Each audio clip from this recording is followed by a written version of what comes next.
tarde a todos. É com muito prazer que nós daremos início a mais uma webconferência aqui no Telesaúde Espírito Santo. Gostaria de iniciar agradecendo a presença de todos. Vi que hoje nós temos alguns participantes. Que bom, a gente fica muito feliz, porque, como eu sempre falo aqui, vocês, né, quem sempre entra, está acostumado a me ver falar que o Telesaúde, especialmente o Teleeducação e as webconferências em especial, elas são realizadas para vocês. Então, continuem participando, divulguem para os colegas, deem sugestões de temas, que é isso mesmo que a gente quer, que vocês participem aqui conosco, tá? Lembrando que é importante que todas as informações de vocês, nome, categoria profissional, município, vocês devem informar aqui nessa caixinha, ao lado direito inferior da tela. Se vocês não conseguirem informar esses dados por aqui, vocês podem realizar essa informação pelo chat mesmo, que não tem problema. Mas essas informações são muito importantes para a gente fazer esse controle da participação de vocês. Outra coisa que eu também já falei aqui, mas eu não sei se todos sabem, que agora nós estamos promovendo a certificação das webconferências, né? Nós estamos emitindo certificados. Como que vocês podem fazer isso? De cada webconferência que vocês participam. Vocês vão no site, esse site aqui, que tem aqui na apresentação, telesaude.ifes.edu.br. Lá no link Documentos, lá em cima, no lado direito da tela superior, tem o link Documentos. Lá vocês vão achar os certificados, ou seja, é uma lista que vocês vão baixar e vocês vão poder colocar lá o nome da webconferência que vocês querem, o dia que ela ocorreu, e a listagem dos nomes, ok? Então, por isso que eu preciso de saber também as informações de vocês aqui, porque eu só consigo emitir os certificados se eu for conferir a presença de vocês na webconferência do dia. Sei que muitas pessoas estão acompanhadas, então é importante também que vocês deem essas informações do grupo inteiro, e não só de uma pessoa. Informação dos nomes, tá? E das categorias profissionais. Não esqueçam disso. Como vocês já sabem, essa webconferência ela também será gravada e ela será disponível daqui a alguns dias no nosso site. Então, para os colegas que não estiveram aqui conosco, vocês podem divulgar também essa informação. As dúvidas, o compartilhamento de experiências, as perguntas, tudo isso é feito pelo chat. Então, vocês podem participar pelo chat, que ao final nós estaremos respondendo, né? Mais precisamente, o Júlio César, que é o nosso palestrante aqui hoje. E também temos participando a Edileuza, também, que é referência técnica da vigilância das causas externas, vigilância epidemiológica, causas externas da violência. Então, agora eu vou apresentar para vocês o nosso tema e o nosso palestrante. O tema de hoje é a discussão do protocolo de notificação de vítimas de violência, a orientação sexual e a identidade de gênero da pessoa. O nosso palestrante é o Júlio César de Moraes, o Júlio é referência técnica da promoção da equidade da CESA. Gostaria, Júlio, de mais uma vez agradecer aqui agora, né, através do Telesaúde, a sua presença, a sua disponibilidade. Eu pude verificar esses dias que a gente esteve em contato, que sua agenda é muito cheia, depois você vai explicar um pouquinho por quê. Então, vamos aproveitar, pessoal, a presença do Júlio aqui, porque é um tema que é muito pouco ainda desenvolvido, então vamos tirar as dúvidas, vamos promover o debate. Então, eu passo a palavra para o Júlio, para que ele possa iniciar a sua webconferência. Boa tarde.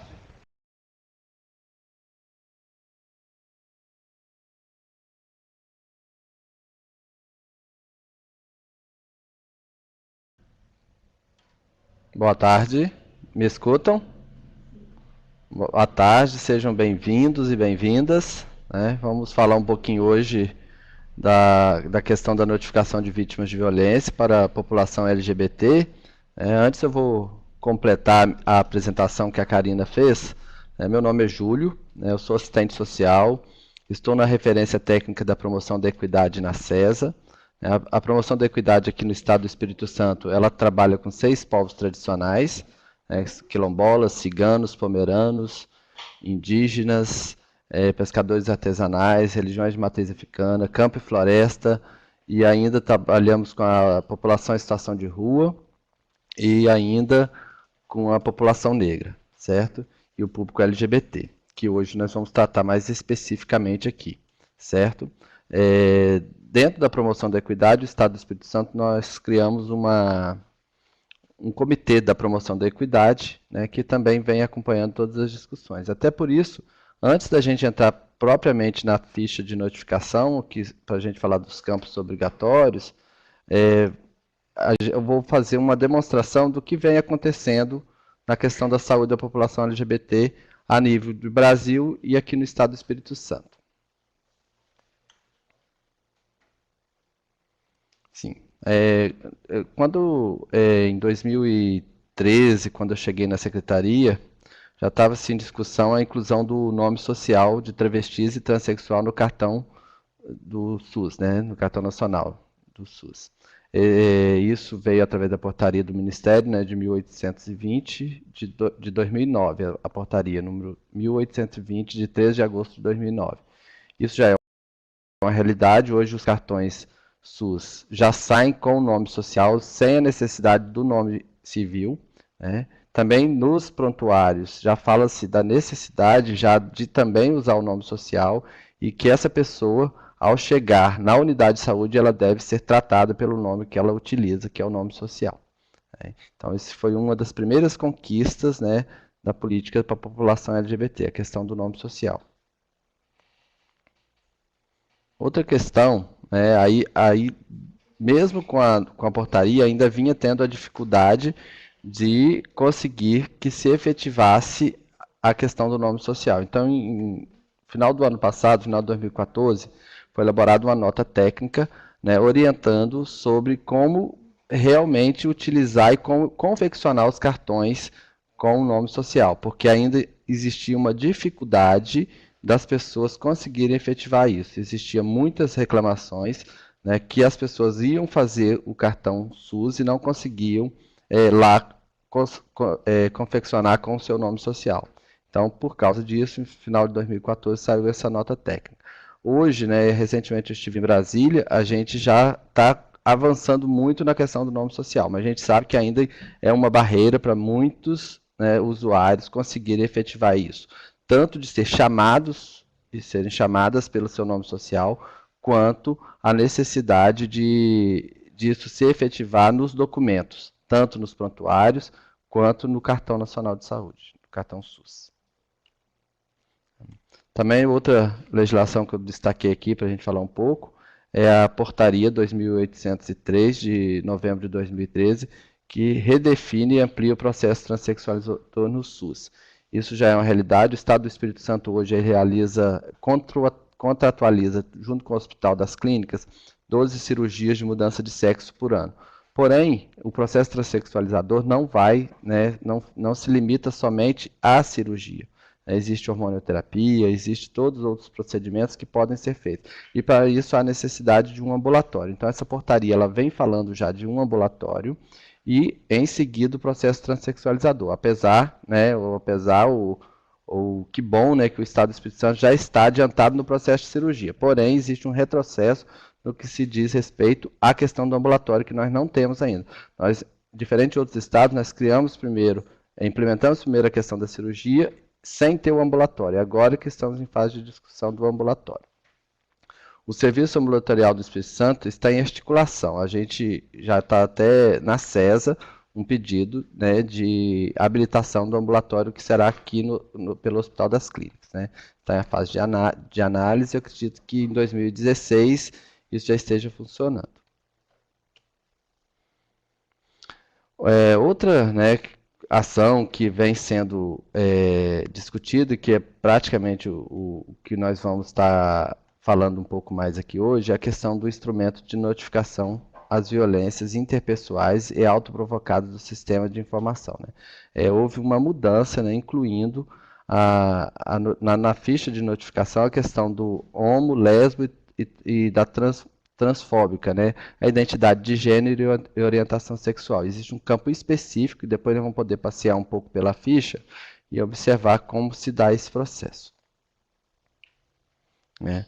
A alteração no Sistema de Informação de Saúde para Atenção Básica, SIAB, o ESUS, AB, a partir da versão 1.3, 1.0 da ficha de cadastro individual. Então, lá na ficha de cadastro também, individual, existe lá um espaço para você identificar a questão de identidade de gênero, tá?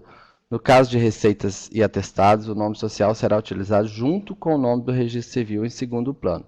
Essa ficha também já conta com campo para o preenchimento de identidade de gênero e orientação sexual. Isso aqui também foi uma questão que está sendo bastante discutida, né? A gente já sai do nome social e algumas pessoas já não utilizam mais o nome social também, porque esse nome elas já conseguem fazer a mudança do nome na justiça. Então, elas já começam a ser tratadas pelo gênero que ela realmente está vivenciando na prática lá na comunidade dela. Então, aí existe hoje dois públicos, pessoas que utilizam o nome social e pessoas que já fizeram a mudança do nome no judiciário. Então, a gente hoje já está começando a discutir procedimentos, porque nós temos uma nova mulher e um novo homem, né? A partir dos processos de mudança de sexo, a gente tem algumas mulheres que ainda têm, por exemplo, próstata. Fizeram a mudança de sexo, mas ainda existe próstata. Como que ela vai fazer uma biópsia de próstata se ainda esse procedimento só pode ser feito para gênero masculino, para o homem? Então, são discussões que vêm sendo discutidas diariamente junto com o Ministério da Saúde, para que como a gente fazer essas mudanças na prática, para que essas pessoas tenham acesso a todo tipo de tratamento.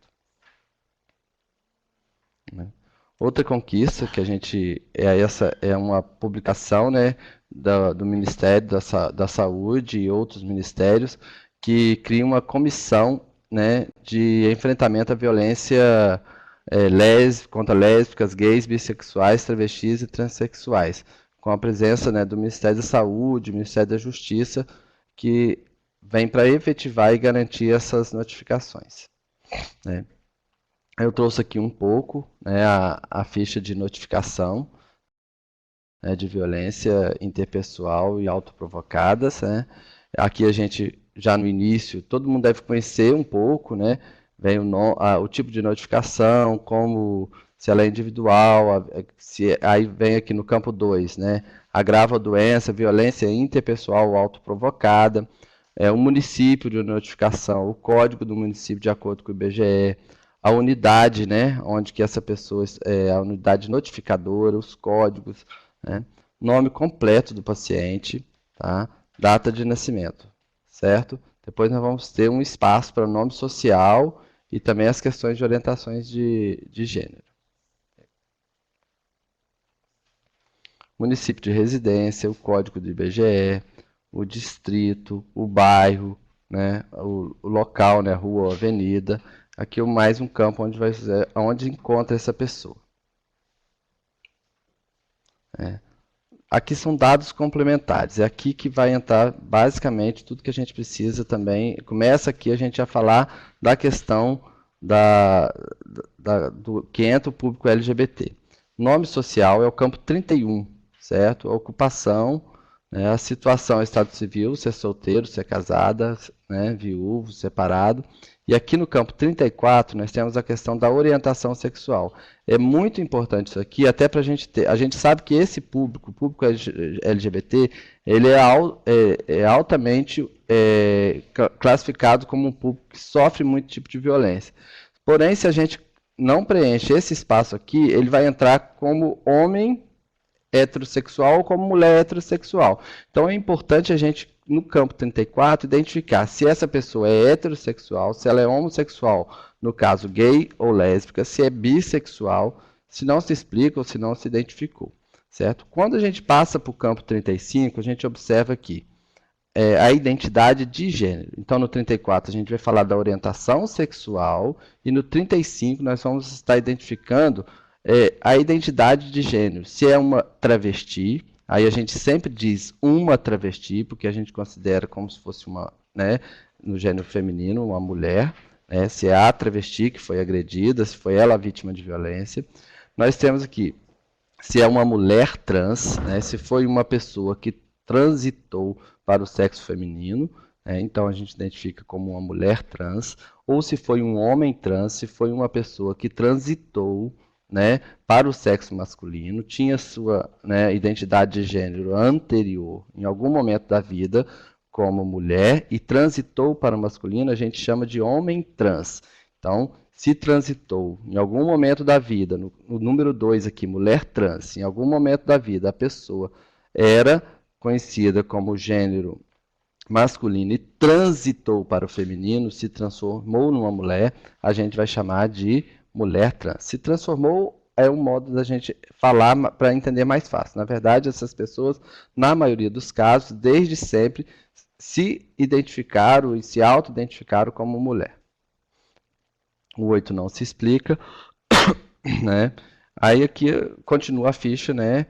Possui algum tipo de deficiência ou transtorno, se sim, qual tipo de deficiência, né? Então, basicamente, né, esse é o grande detalhe mesmo para nós, essa página aqui dos dados complementares. Nome social, orientação sexual e identidade de gênero. Ademais, né, espaço da ficha, a gente continua preenchendo normalmente, mas aqui nesse espaço é que a gente chama atenção para fazer essa identificação, certo? Depois eu vou abrir um pouco para as perguntas, né? Mas vamos voltar um pouquinho, né? Que hoje nós temos aqui no estado, né, alguns espaços, né, que a gente considera importante destacar para essa população. Um deles é o Comitê Estadual da Promoção da Equidade, né? Nesse comitê a gente tem recebido, né, ele tem como nós não temos no estado um conselho LGBT.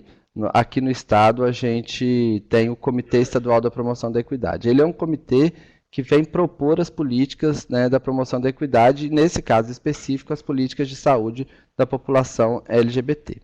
Certo? Lá nós temos recebido algumas denúncias de algumas pessoas que têm enfrentado dificuldade em relação às notificações, que sofreram vítima de violência e não foi respeitado as questões de gênero e a questão da orientação sexual. Também recebemos, apesar de não ser um espaço de denúncia, né, ele é um espaço de fomentar as políticas, mas pela própria dificuldade, às vezes, das pessoas acessarem uma ouvidoria ou um conselho mais específico, elas acabam nos procurando para trazer algumas informações. Eu fui lá na unidade tal e não consegui ser tratado pelo meu nome social, ou então, mediante alguma situação de violência, também não respeitar a minha questão de gênero ou a minha orientação sexual. Isso tem parecido no comitê, até porque quem faz parte do comitê, além de algumas áreas técnicas da Secretaria Estadual de Saúde, é a própria população LGBT. Nós temos duas representantes, né, uma suplente e uma titular, que são transexuais, que fazem parte do Comitê Estadual da Promoção da Equidade, né. Outra consideração que eu queria fazer é a questão do ambulatório, né, que eu já falei anteriormente, o ambulatório transexualizador, que está em fase de habilitação, junto com o Hospital das Clínicas. Basicamente é isso, assim, né, que agora eu acho que eu vou abrir um pouco para a gente também receber as perguntas de vocês.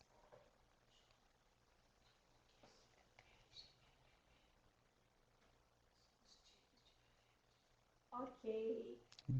Pessoal, então hoje a webconferência, o Júlio vai estar, já fez algumas considerações. Vocês conseguem me ouvir? Vocês conseguem me ouvir, gente? Eu acho que deu uma travada aqui no meu sistema. Mas acho que já voltou. Então, o Júlio fez apenas algumas breves considerações importantes. E agora ele vai estar aberto para as perguntas ao debate. Então, seria interessante que vocês participassem com as perguntas, com as dúvidas. Eu acho que é um tema que gera ainda bastante dúvidas, né? Então, eu coloquei algumas coisinhas aqui para fomentar esse debate no chat. Vocês têm alguma dificuldade para fazer esse tipo de notificação? Se há alguma dúvida em relação a essa ficha de notificação, como que é o atendimento, né, desses pacientes aí na atenção básica, quem está na ponta. Então, eu gostaria que vocês pudessem agora também participar, para que a gente pudesse abrir um debate. E nós temos uma pergunta aqui da Deise sobre, Júlio, se tiver suspeita de violência e a pessoa não quiser fazer a notificação, o que se deve fazer nesse caso? Só um minutinho, abre não. Edneuza, é compulsório, não é? A notificação é compulsória. O profissional da saúde vai preencher essa ficha de notificação em caso de suspeitas ou confirmação para o serviço de saúde.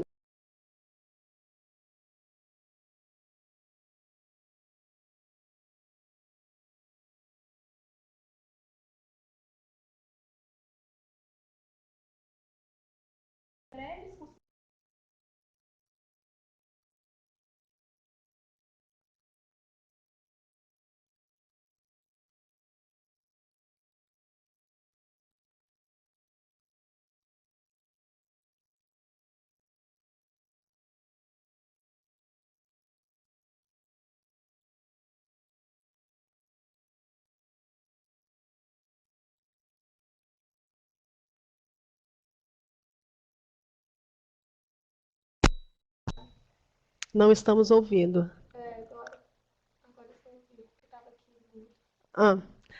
A ficha de notificação, ela é preenchida pelos profissionais de saúde, ela é compulsória, né? Isso quer dizer que é obrigatória para todo e qualquer profissional da saúde que atender casos suspeitos ou confirmados de violência em qualquer pessoa que for atendida no serviço de saúde.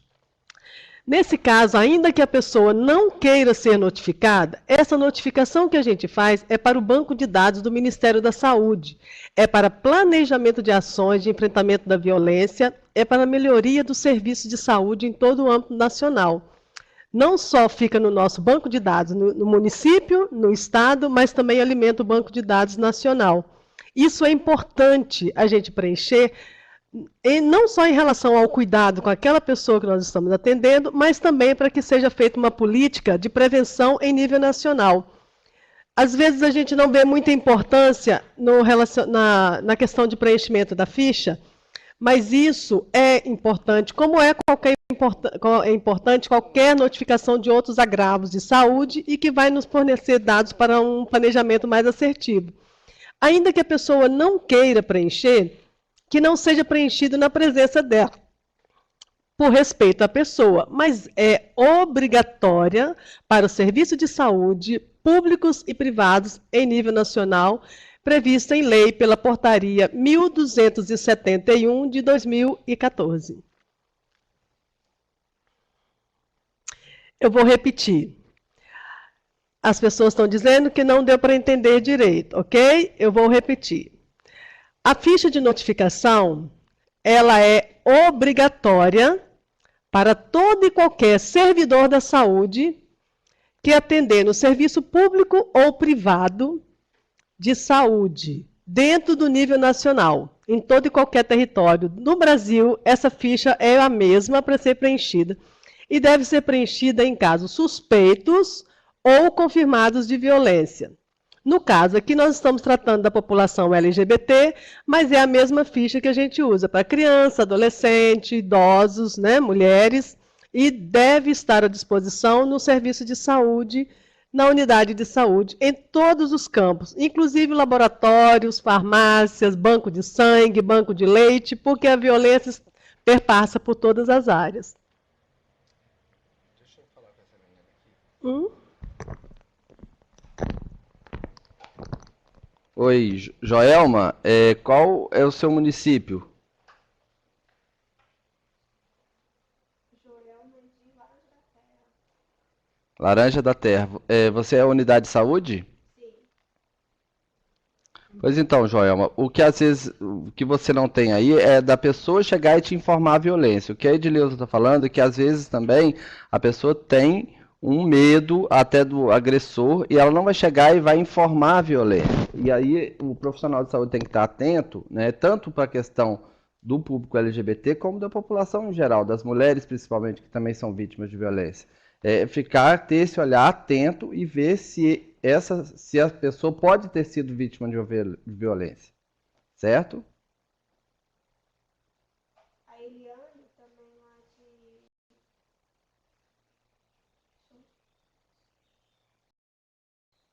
Pessoal, mais alguma pergunta? Vamos participar, vamos participar.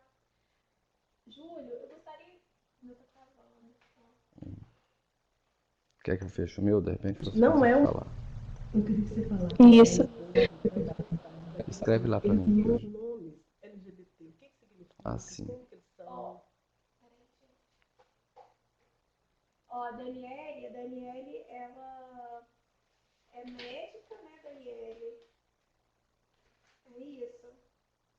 De Governador Lindenberg, que ela também trabalha no interior e temos casos de violência, mas muitas vezes não chegam a ser relatados pelo paciente devido à sua proximidade com o agressor. O profissional tem que preencher fora da presença do agressor. O profissional, ô Daniele, tá? Eu tô aqui com a Edileuza, tá? A gente tá conversando aqui. Nesse caso em que a pessoa não tem medo do agressor e não faz, né, a denúncia, o profissional vai preencher fora do agressor, longe da presença da pessoa ali, mas ela é obrigatória ela informar a situação, certo?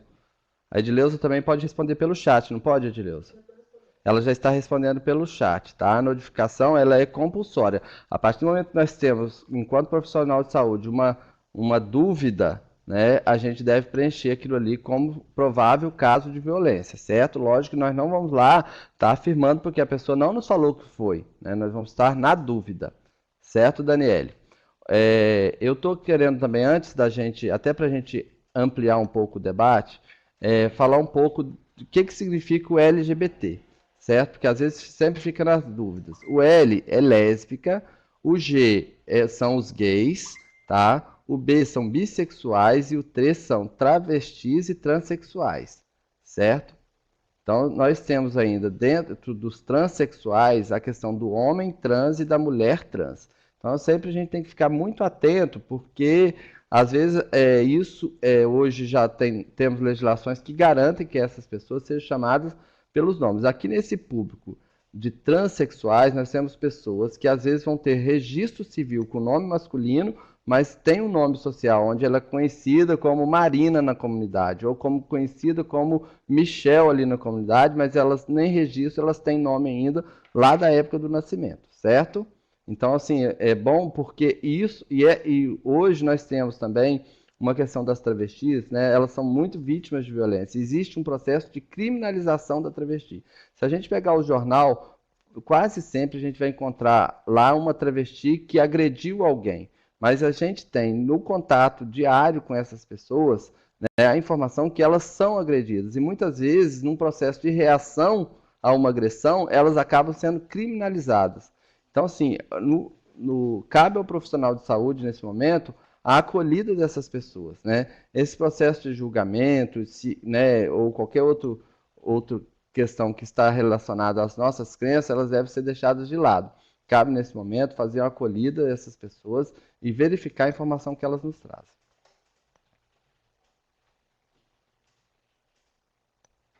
Júlio, gostaria que você falasse um pouquinho. Só diminui seu som, por favor, porque o meu tá...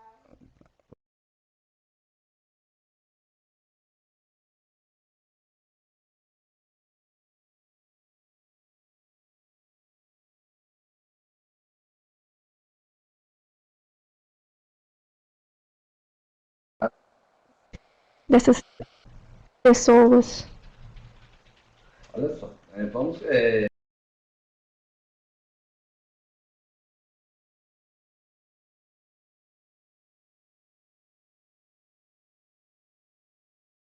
atenção básica é conhecer o seu território. Então, a partir do momento que tem um agente comunitário, que tem uma pessoa, um homem ou uma mulher trans ali no seu território, ela deve ir lá fazer o cadastro. Nesse cadastro, imediatamente, ela já deve perguntar como que a pessoa quer ser chamada. Né? Como você quer ser chamada? Aí a pessoa vai falar assim, ó, Maria ou João, né? O nome social dela. Né? Ela vai te entregar um documento e você vai perguntar se ela faz uso de algum nome social. A partir do momento dessa pergunta e dessa resposta, você já estabelece com ela uma relação né, dela com a sua unidade. Você agora passa a ser chamada assim lá na unidade. E a partir disso, você leva isso para a sua unidade, né, e começa um processo de discussão. Cabe a unidade de saúde, ela deve ser sempre um local de acolhida. Hoje, essas pessoas, muitas delas não frequentam a unidade de saúde porque elas não encontram lá um local de acolhida. Né? Sempre que chegam na unidade, às vezes começam os risos, começa algum, né, às vezes está ali uma mulher, alguém faz questão de chamar pelo nome de um homem. Né? Então, assim, são questões que nós, profissionais de saúde, devemos ficar sempre atentos. Né? Isso é acolhimento, né? Se a gente não acolhe essa pessoa, ela não retorna mais no nosso serviço. Né? E depois ela vai aparecer em outros momentos da vida, já às vezes com doenças, né? Ou nem vai aparecer ali, ela já vai para um outro nível de atenção. Então, cabe ao profissional da atenção básica o processo de acolhimento. Primeiro, identificar, na minha comunidade, tem pessoas trans, tem homens trans, tem mulheres trans, né? Porque o homem que é gay ou a mulher que é lésbica, eles vão estar na questão da identidade de gênero normal. Mas nós temos esse público que ele diferencia dentro do público LGBT pela questão do nome social. Então, a primeira questão é o acolhimento em relação ao nome social. Depois, em questões, aí nós temos lá na ficha de cadastro da saúde da família, já temos espaço para isso. E nós estamos aqui hoje falando que na ficha de notificações compulsórias, né, de violência, a gente deve também utilizar o nome social e a questão de identidade de gênero, até para a gente saber quem está sendo agredido, certo?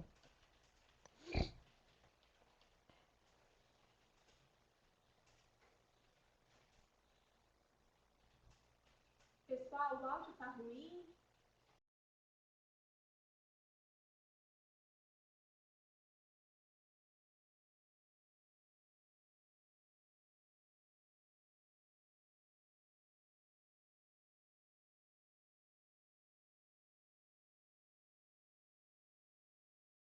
A gente falou que o áudio está legal. Ó, que não está funcionando. Mais alguma informação? Eduarda?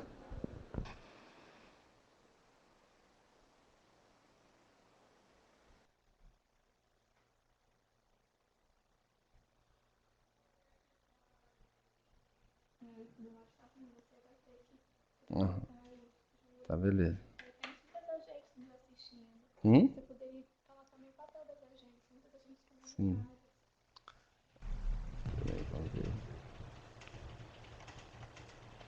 Oi, vocês me escutam?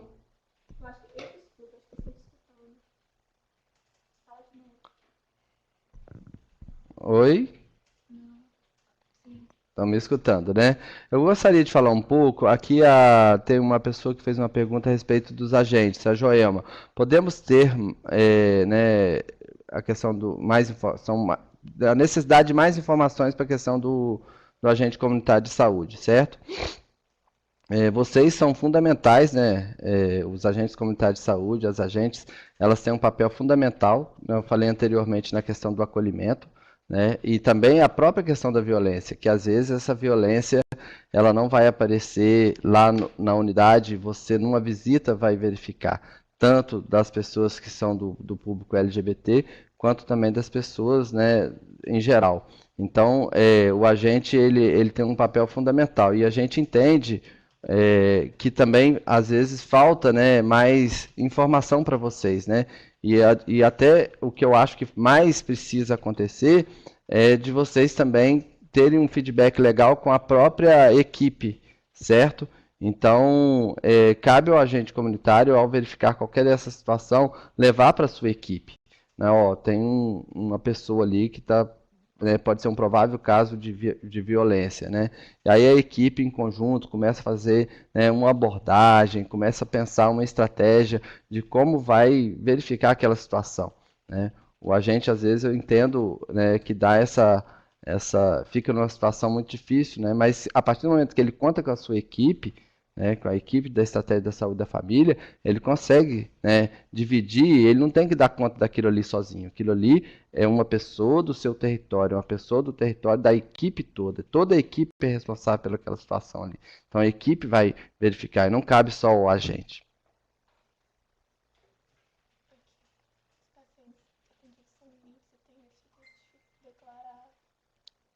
Certo. A questão da declaração, principalmente da orientação sexual, ela é da pessoa, certo?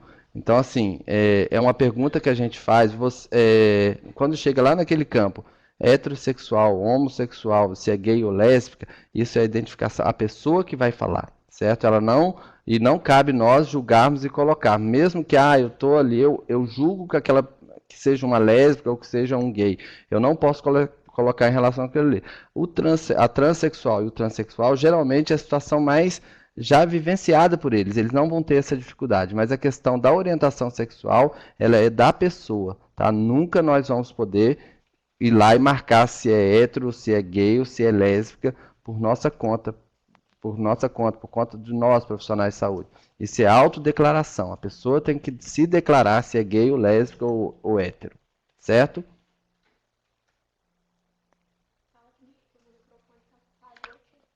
O microfone da Karina falhou. Qualquer pergunta pode fazer aqui que eu divido com ela aqui, certo?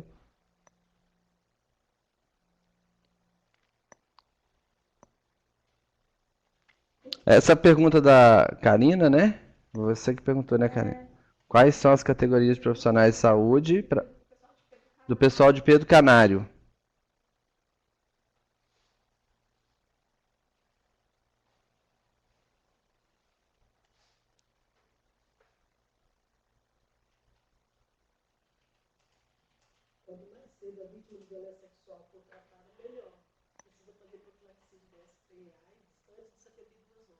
Hum, vamos lá. Vamos falar. Uhum. Olha só, a Edileuza coloca aqui uma informação que é importante, vou falar em áudio, né? A vítima de violência sexual precisa fazer a profilaxia contra as doenças sexualmente transmissíveis até 72 horas, para a questão do vírus HIV, certo? O pessoal de...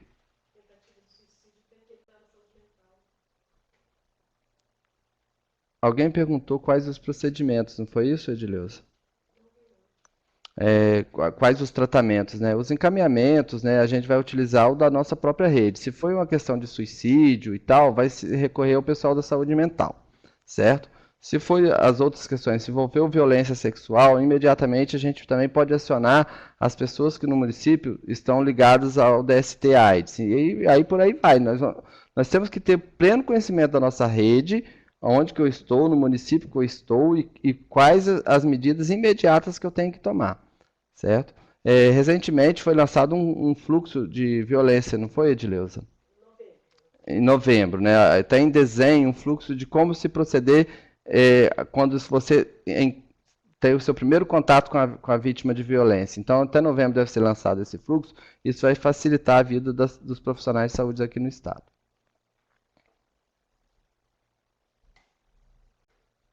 Eduarda, não consegue ouvir?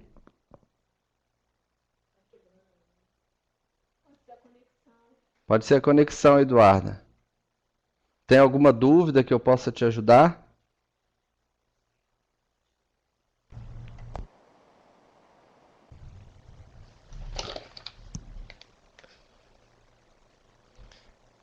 Ela está digitando.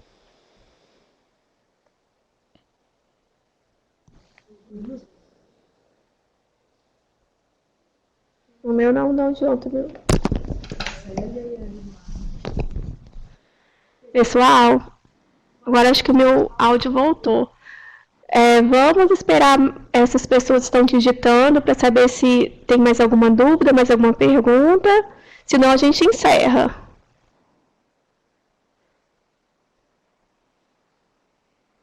Esperar alguns minutinhos, ok?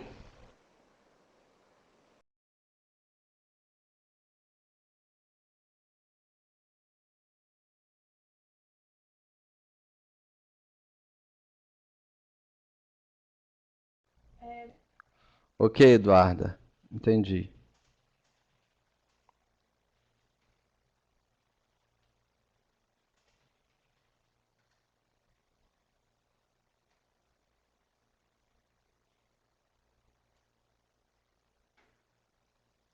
Célia está digitando.